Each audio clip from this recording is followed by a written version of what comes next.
All right, so welcome back to Multifamily Live. Super excited to have Vikram Raya on the show. Hey, Vikram, how you doing? Hey, great, Jason. What's going on? Oh, I'm doing great. I'm psyched to see you. I got to see you a couple months ago, your awesome event. I had Untitled Capital on the podcast earlier today, so it's been an awesome day. And Vikram is a trained cardiologist and functional medicine physician. He's an international speaker, high performance coach, and avid real estate investor. He's been active in multifamily real estate since 2015 and is a founding partner and CEO of Viking Capital Partners. As a real estate private equity firm, Viking Capital is approaching 4,300 units. Yes, 4,300 units and 600 million of assets acquired. Vikram's raised over 95 million in private equity from high net worth individuals, doctors, and other professionals around the country who want to achieve wealth and diversity through their income. He's recently gave a keynote lecture at CNN headquarters in Atlanta. That's new. I did not know that. Awesome. With Dr. Mehmet Oz of entrepreneurship. And he's also recipient of the prestigious Outstanding 50 Asian Americans in Business Award on Wall Street. Wow, man, I'm learning stuff here I didn't even know. So awesome to have you on the show. You always have so much going on. It's just great to chat. And for everyone listening, you know, we've known each other for a couple of years, and it's just, you've just really had such tremendous growth in the last couple of years, right? So you went, I was even talking with Untitled Capital earlier, and they were talking about, I think, like the 42 or 43, or maybe it was 49 unit, $20 million condo project that you were working on, right? And now currently, I believe you had like a $70 million deal. So you guys are really coming to your own as a company here, just taking on a lot of projects. For you as a person, you do a lot. How have you been able to successfully get the right focus to be able to put yourself in a full-time position to be cardiologist, functional medicine physician, private equity firm, you know, speaker? How have you been able to set your day to put yourself in the best position for success? I think it's the stuff that you and Peely teach your listeners. I mean, I think a legendary life, Jason, is a scripted life. It is, they say, discipline is painful, or it can restrict you, but it really opens up your life. And people like Jocko Willink have used the word discipline equals freedom, right? And yeah. I wholly believe that. And it's also squeezing the juice out of your day, your week, your month, your year. Like, right, me and you, what we do in a week, what a lot of people do in a quarter or in a year. Mm-hmm. And it's just because, look, we're on this floating rock that circles the sun for a very short amount of time. It's literally a blink of an eye. We got to maximize and optimize that life. And why would we do that, right? It's because we have a why. That just this makes us like galvanize our life. It triggers this inner epic greatness in all of us. We all have it. It's just some people express, other people don't. So I just want to like be an example for my kids. I want to make a dent in this universe. I feel like I can do things and be a certain way that can help people.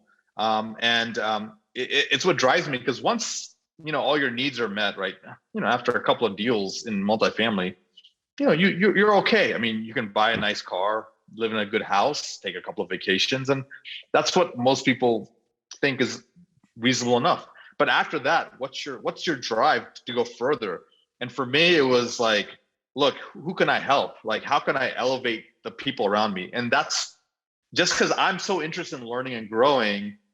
I was learning from all the best. I had all these coaches. I read all these books. I've been to all these conferences and seminars. That's how we met, right? Mm-hmm. And then I was like, all this was pouring into me. And then eventually things started pouring out. So then I'm like, maybe I can help people. And so I chose to help a certain niche, a group of folks, like physicians, right? I feel like they know a lot, but they don't know a lot, So they know like how to take care of patients. They've studied, half their life, and they're on this certain path, but then I feel like they're not as fulfilled as they should be. And so one of my missions was, how do I get them financial freedom? And then beyond that, abundance, beyond the scarcity mindset, and to like eventually have other streams of income, because medicine now is completely different than 20, 30 years ago, where you'd be very successful financially just being a doctor. Now it's you got to learn how to invest in the market or learn real estate or maybe crypto or whatever else you want to learn. And then learn how to do these things so you not only have money, but also reclaim the most precious thing that me and you chase, man, time. So that's sort of been my thing. And it was an evolution. I didn't want to do, all these things I'm doing now. It just became like, I started my life as, hey, I want to be a doctor. Then I was like, hey, 6 people in my family died of heart attacks. I got to figure that out. So I learned cardiology. And then I was like, wait, cardiology is not what it cracked up to be. It seems to be a pill for an ill. It's just managing symptoms. I'm like, I want more than that. So then I learned functional integrated medicine and I added that on. And then I was like, right, I want to open up my own clinic, but I'm scared because I'm going to be losing income initially. So I'm like, let me learn a skill set to earn income outside of medicine. Hence enters real estate. I tried a single family and I did well in that, but I'm like, hey, how do you scale this? Because I don't want to be, going after 30 people's toilets and, termites and taxes and all that kind of stuff. So I'm like, multifamily, scale, grow, leverage, syndications. Okay, I don't have that much money of my own. How do I raise capital from others? I'm surrounded by a lot of people who have capital and don't know what to do with it, also known as physicians. Okay. Yep. So then I added the real estate, the Viking, all that. Then I really plunged into this, functional medicine. But now I've evolved that. I'm like, all right, I've done things. I've reversed diabetes in so many folks. I've reversed hypertension, cholesterol. You've been into, cutting edge fitness since I've known you, Jason. I mean, you went from, becoming a model, and now you're modeling best practices of fitness, doing Ironmans and ultras. So, I went from, being slightly overweight and having, weighing about 185 pounds and being relatively fit to now I have a 6-pack and like I'm doing Muay Thai kickboxing. I climbed Pikes Peak. I'm about to do Mount Kilimanjaro. So awesome. I want to like take this and give it to the, super uber professional who has their kids, he has 2 kids. They're working hard. They want to do well, but they also want to have energy at the end of the day. And they want to anti-age even in their 40s and 50s. So that's where I'm evolving my clinic into. Like it's going to become, human optimization, biohacking, and longevity, right? So that's everything. I guess me and you are sort of blessed. We're taking all our passions and interests and making businesses out of it, and we're getting paid for it. And now work and play are the same for us. And so I think that's the goal for all of us, man. When you think about just a lot of what you just unpacked there, it comes down to it is that, I heard something that was like, someone was talking about a partnership he had, and then the partner basically said, if I had the money you had, I would be set. And that person thought like, this isn't the right partner for me because I'm not going to be set no matter where I am, right? Because the more I get, the more I know I have to give, right? The more I know I have to give back, the more opportunity I can provide. Just like you point back here, is that you're here for a short time, right? On a fireball in the sky here of just, you want to make a dent in the universe. And that's not going to take if you just say, let me just wait until, I kind of feel like doing something again. You're out there taking action. And the association comes a lot of times, even when we talk about helping others, is that we assume like, oh, they went to Harvard, so they must be successful, or so they must, maybe they're educated, they're financially savvy, they're healthy and other points. And so many times people are suffering in their own right because they don't know what they don't know, and you get hyper-focused on what they're good at. And when they're good at something, maybe something else goes. So if they're hyper-focused on their fitness, maybe they don't pay attention to their family life or their finances. If they're hyper-focused on their finances, maybe they let their health go, right? And so when you can look at what you want and who you want to achieve and how you can go to that, it really helps you to strive forward, to take the necessary steps to get there, because you're not only doing it for you, right? You're doing it for you. You're doing it for your kids. You're doing it for the other ones around you, because it's a bigger picture. And that there's a lot of people out there that can benefit, right? So even the 5 people, in your family who had heart attacks, you're like, well, let me take that step to learn that next step, right? But you don't stop there. And that's always where the point is that most assume that, oh, when I get to this certain place, I'll be happy, right? I can just go, lie on a beach. But to the few, that's a dull life, because I couldn't imagine I'm going to go lie on a beach and just be good, right? Because you're going to be like, what's next? It's always the point. Like you celebrate the success, but there's always the what next to this. So as you've grown your business, and we were out there for the event, right? You've really been able to expand the team, and now you're bringing on this great team that you're helping so many people now because they're part of a successful team, which was an interesting decision. Talk to us about that decision, about the scalability, how the team has helped you evolve to where your business is going today. Yeah. And I just want to stack on one thing you said, and then I want to move on to that, the concept of the team. But there's a guy I like to follow, Ed Milet, who's, a phenomenal speaker, and he has his own podcast and things like that. But, he has the word blissful dissatisfaction. And I think that's like sort of that's how you marry striving and gratitude, right? It's knowing, look, man, I'm in bliss right now, but there has to be a little bit of dissatisfaction, because if I'm completely blissed out, I'm not going to take any action. So it's like having that balance, and I would encourage your listeners to use that word, blissful dissatisfaction. And Vishen Lakhiani from Mind Valley uses the word blissipline. So sort of that combination of all that stuff, where it's like, you have discipline with bliss, or a little bit of dissatisfaction with bliss. But back to your question, look, how did I go from pre-COVID, a team of 4 in my real estate company, to a post-COVID, or I don't know if we're post-COVID, but we're trying to get there, a team of 14, right? In literally less than 18 months. It was strategic, right? One, I invested in a business system. I don't know which business system people use out there, but there's several. I'm going to share them right now. Number one is Vern Arnish has a strategy called Scaling Up. That's a great one. Other one, you've heard of the E-Myth, Gerber, Michael Gerber. He has a strategy, the 12-week year. I forgot the author, but that's another one. And Brian Moran, Moran, right? Yeah. But I ended up choosing Gino Wickman and his system, EOS and Traction. And so, one, read the book, right?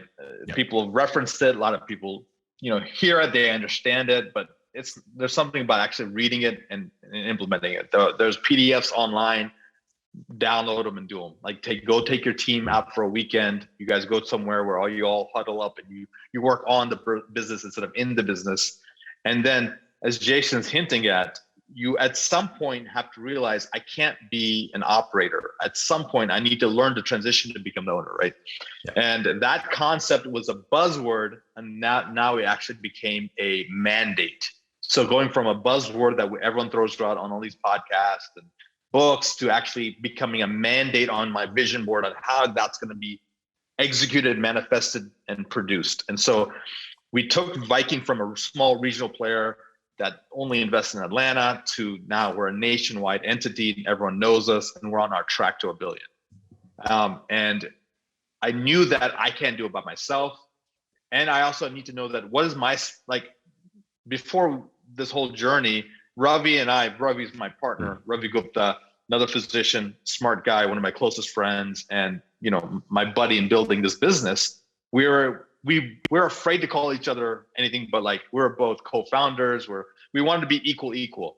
But at some point, you got to be cruel to be kind. And at some point, one of us had to claim the title of CEO. One of them had to claim the title of visionary. Other one had to claim an integrator or COO. And we didn't want to offend each other. We both thought we could both do both things. But it was really this mentor said, you know what?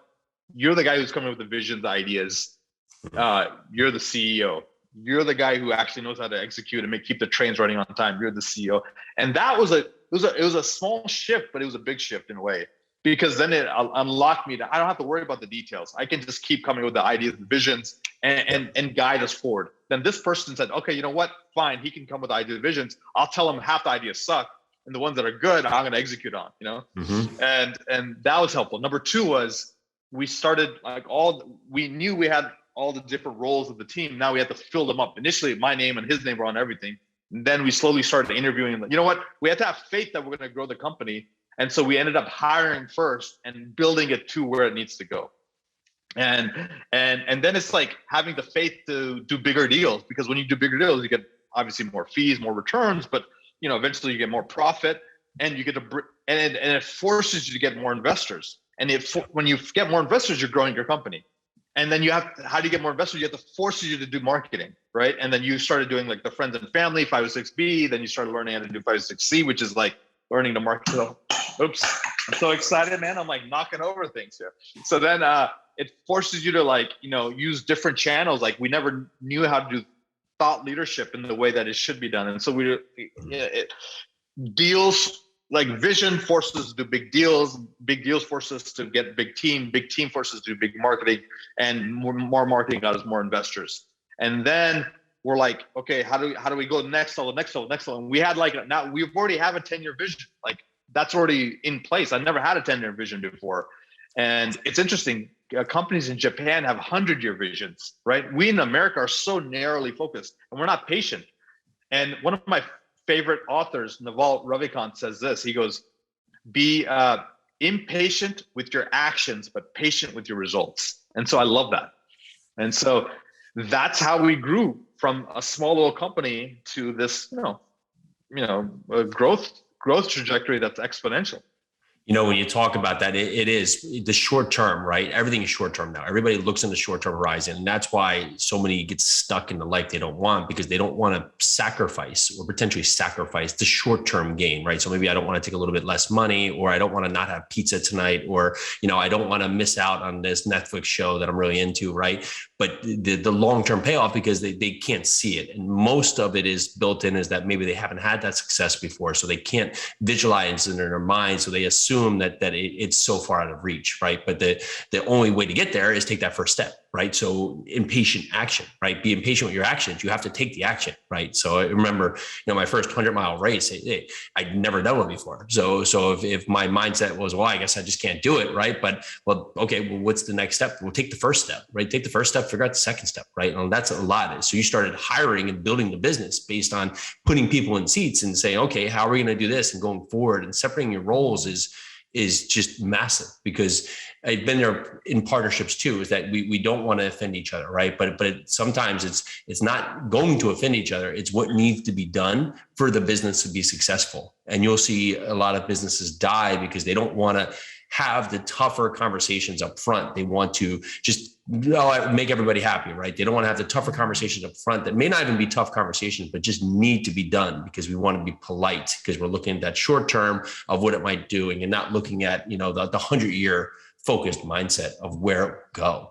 Right. And even that kind of parallels back into your anti-aging, right? That we talked on before, is that how you're looking at that side of it, of how you're now manifesting where you want to go there, right? Because you're looking at a bigger horizon, where the short-term impact is, if I only have, this to eat tonight, it's not a big deal, right? But you don't think about it, right? It's like anything times zero is zero, right? So if you're eating healthy for a month, and then right in the middle of the month you throw in like a banana split and like eat a whole pizza and every parts, that there's your zero, right? Now it brings you back down. You don't just say, well, tomorrow I'm back on, because tomorrow you feel sluggish and getting back on that train again to go forward. So as you look at your health today, of how you really transcended your health, what are some of the things that you are using or testing or trying, or some things that you're implementing in your day that are, let's say, on the thought side of where you're going? There's a book I read a long time ago that, obviously everyone has quoted, but it's interesting. I went back and read it, and something really stuck to me. And it was Atomic Habits, James Clear. And he talks about the 1% improvement daily. And no better sphere than health can I see that really manifesting. And it's like, look, if you eat one bad meal, it's probably not going to do anything to you. But it's that consistent either deterioration of a key metric in your health, or a habit that consistently gets you down the wrong road.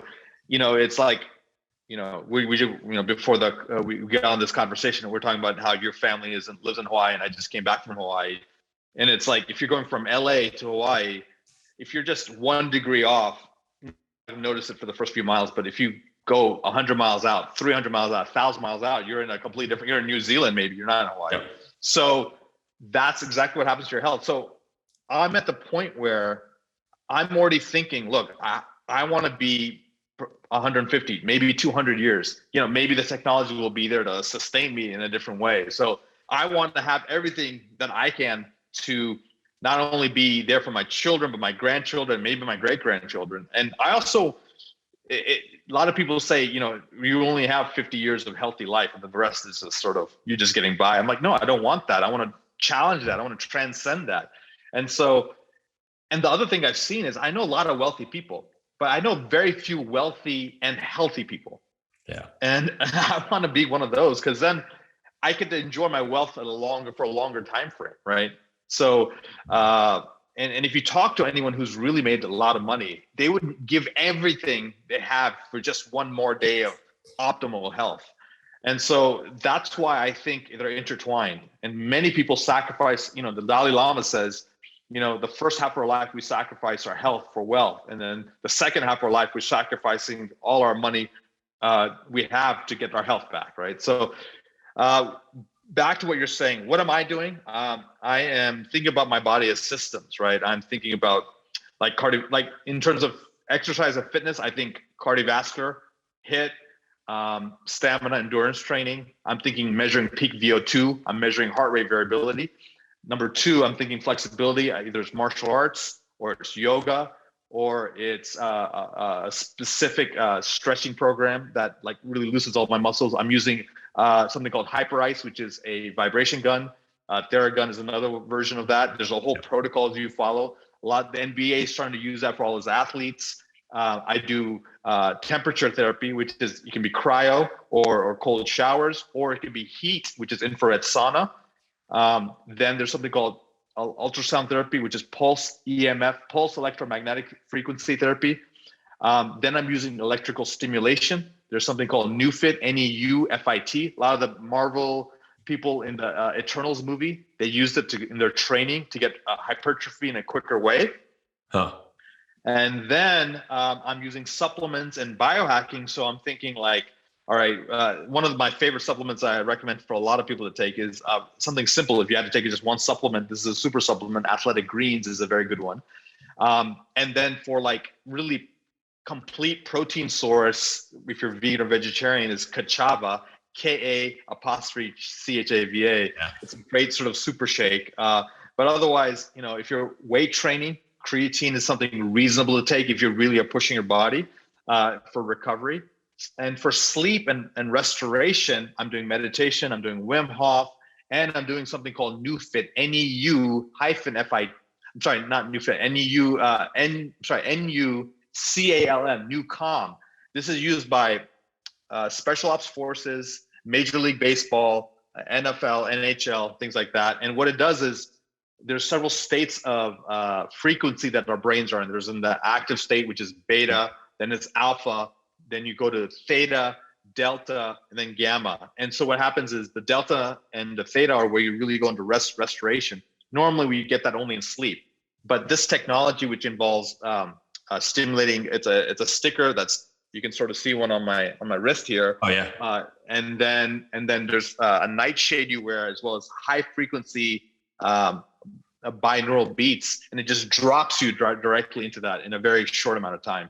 So a long laundry list of things I'm sharing with you, but I'm essentially tackling all these different systems and creating like sort of a unified protocol for me to literally be at that optimal level. I mean, there's simple things I do. I take 3 liters of water a day. These are a lot of the things that Jason does and a lot of other top athletes in the world. This is what they're doing. They're doing complements of all this. And I don't do all of these every day.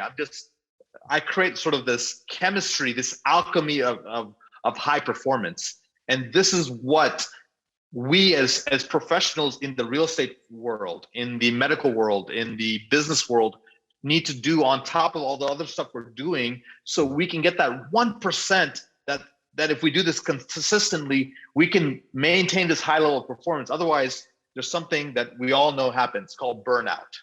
Mm-hmm. Like how many days in a row can you push yourself to go after deals? And then at some point you're like, it's not worth it, man. Forget it. Screw it. I'm done. Right? It's our sustained level of high level of success is what differentiates us from the average person. That's why Warren Buffett is consistently on top for 30 years in a row. Elon Musk, Jeff Bezos, all these guys, it's not like a one-hit wonder or a one-week wonder or a one-year wonder. They've been successful for 20 years, 30 years. And so these strategies, twin strategies of sprinting and then of refueling and of using all this technology and strategies is what's going to keep you having sustained greatness. I love it. And so you've talked about so many things that I'm aware of and I implement. And one of the biggest things that silly enough, I never did was stretch. It's so simple, but I started doing this 3 months ago, stretching 15 minutes every day. And it's been the biggest changer, right? It's been the biggest changer. Just something as silly as that I should have been doing all along, but it was stubborn, right? Just get out there and go, right? And I've been doing that for a long time, but that has made just a massive impact on just my performance and everything else. Cause I have a consistent goal. I want to be able to run farther than anyone, which I'll say this, there's people who can run farther than me, but then I want to lift more than those people. So I want no one to be able to lift more and run more than me at the same time. And so I keep that goal in front of me, and it's usually a pretty good goal because there's a lot I can do on both sides, and maybe people are stronger, maybe people that can run farther, but typically in that both capacity, that's I'm constantly trying to show up and do. But stretching, it was that one part, right? I'd go run 100 miles and that's stretch, right? Just crazy enough, and just never had implemented that. And one day I said, I'm going to commit to this. And that simple thing of just committing to that has made just a dramatic change in my body and my feel of just how I feel after just completing workouts or just the next day. It's been honestly mind blowing for something as silly, as simple as that overall. Jason, let me ask you a question. Of all your techniques and strategies, your mindset that you work on, and obviously your physical endurance and things like that, and then obviously your powerful relationship with Peely and your relationship with your kids and your growth. What's the one thing that's really helping you the most? I mean, I'm sure it's all of it, but what would you say if a person is listening to your podcast, if they want to get to become successful in real estate, what is something that they need to adapt ASAP? You need to control your morning. Because most of us, we wake up, we maybe hit the snooze button, we're a little bit late, then we get up again, or maybe our kids come in and wake up, then we get up, and now we're running the shower, we're checking emails, the phone's going off, things are just chaos. Maybe the kids want breakfast or something apart. Now you're late out the door, you're getting them late to school, or you don't have kids and you're on the run, but you're late because you've already started the day late. You get in traffic, you're flustered, you're frustrated, then you get to work and everything's just going chaotic because you've started the day in chaos. You get to the end of the day and you go, man, what just happened? I don't want to do this anymore. You watch Netflix for 3-4 hours and you start the day again. The same thing happens tomorrow, right? So the most important thing I do is I get up at 4:32, 4, 3, 2, 1, go. Get up before everyone else. And I can have that moment that is just mine. So I'm set. And so I'll drink a big glass of water. I'll actually have a cup of coffee. I'll meditate. I'll go stretch, and then I'll work out and run. And I just do that in repetition. And the easy part where people are like, that may sound like a lot, but it's easy because I don't have to think about it because that's what I do. And so setting what gets me started. So by the time I come back in, 6:15, 6:30, maybe the kids are just getting up or not. Now I can have the kids have my mind set, be ready to take in the day, not thinking about what I haven't done because it's done. And now Peely can do what she does to get herself ready. And we can both push forward.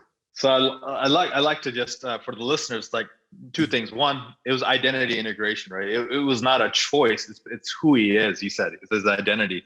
And number two is I want to share a tool with your listeners. It's called 10-3-2-1-0. A little bit of what you're going to share as well. But 10 is like, and this is how you get optimized sleep and then how you're ready for the morning. So it's something I learned from one of my mentors.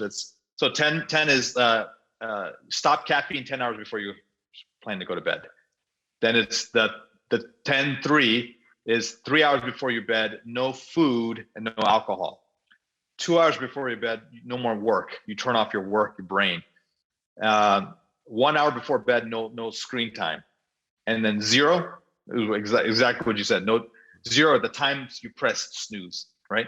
You don't press snooze. You just go, boom. You program your body, you roll out of bed. Doesn't have to be 4:32. It could be 5, 6, whatever, but choose the time, stick to it.